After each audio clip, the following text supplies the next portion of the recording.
back to my channel. My name is Paulette. If you're new here, you're welcome, and if you're a returning subscriber, thank you so much for tuning in. I really appreciate it. So in today's video, I'm going to share with you 5 cultural shock experiences I had when I first moved to the UK. Yes, I've been hearing of cultural shock, but I've never experienced it. Bear with me, I've lived in Germany, and when I moved to Germany, I was a teenager. I never experienced cultural shock. So this is my very first time experiencing a cultural shock, which I'm going to share with you guys. Number 1 was understanding the British accent. This one started at the airport. It didn't even allow me to get home. I remember that day I landed and I needed to catch a bus to my destination city. I stopped this British guy and I asked him where I could get a bus, and he said something in English, but I didn't understand him. I couldn't understand him. That was how bad it was. Another problem under accent was telephone call. Oh my god. You know, in the UK they do a lot of things online or through telephone, and I needed to call to register for some things, and whatever they said to me on the phone I couldn't understand. I kept saying pardon me, pardon me, pardon me, pardon me was just my response on the phone, because understanding the accent was just so difficult. Yeah, but today I thank God I'm over it. I'm better now. I can understand, and that is that for accent problem. Number 2 was proof of address. Yeah, this one was horrible. I almost went back to Germany because of this. Wherever I went to, they needed proof of address. I didn't understand why it was so important, and I had no proof of address. I got the job, the employer needed proof of address. I went to open an account, proof of address. I went to register at the GP, proof of address. I was just so frustrated. I told my friend, please, I'm going back. I'm really confused. I'm going back. But I prayed to God. I said, God, please, if it's really your will that I have to be in this country, please make a way for me. So that was how I got a house, and on the house agreement, my name was on the contract and my address was on the contract. I took it to the GP because the GP accepts house agreement.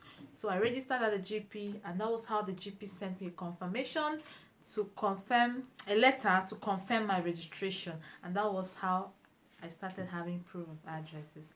So number 3 was driving.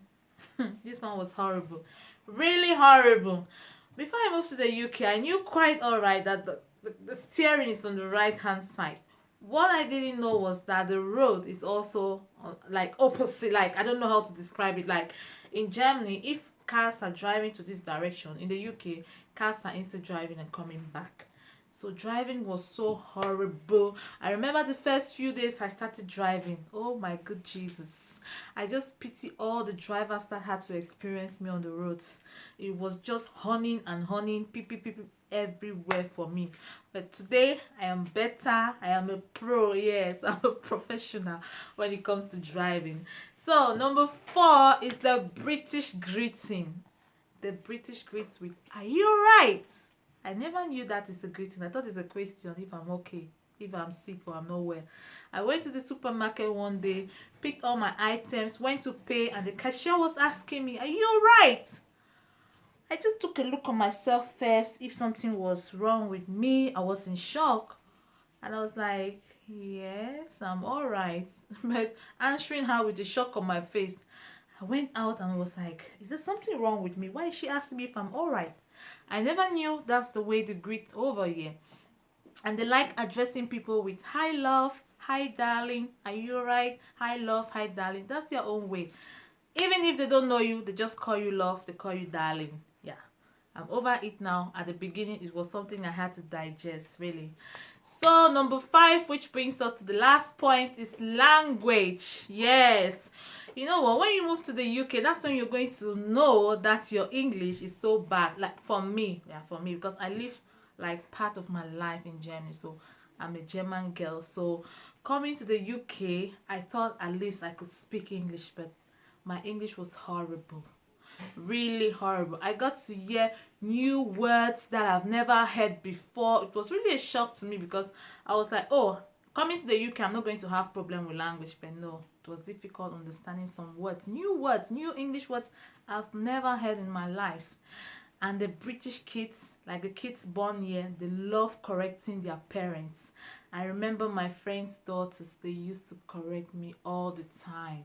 There was a day I said, I swear. And they were like, Auntie, you don't say I swear, you say I promise. My kids, when we moved here, they couldn't understand or they couldn't speak English properly. But after a few months, they were the ones correcting me. Like my daughter would tell me, you don't call people white, you call them peach. No one is white, they are peach. Yeah, that's how I kept learning every day. I remember I even wanted to go back to school to learn English, and my friend was like, you don't need it at all, you're going to learn with time. Once you're living here, you're going to get used to the system, and with time you'll be better. And really, I listened to her and I'm really better now compared to when I just moved here. So guys, this is what I experienced. I hope you learn one or two things from my video if you're planning to move here, and I hope you don't get the kind of shock I experienced. So guys, if you love my video, please like it, share, subscribe, share, and I'll catch you in my next video.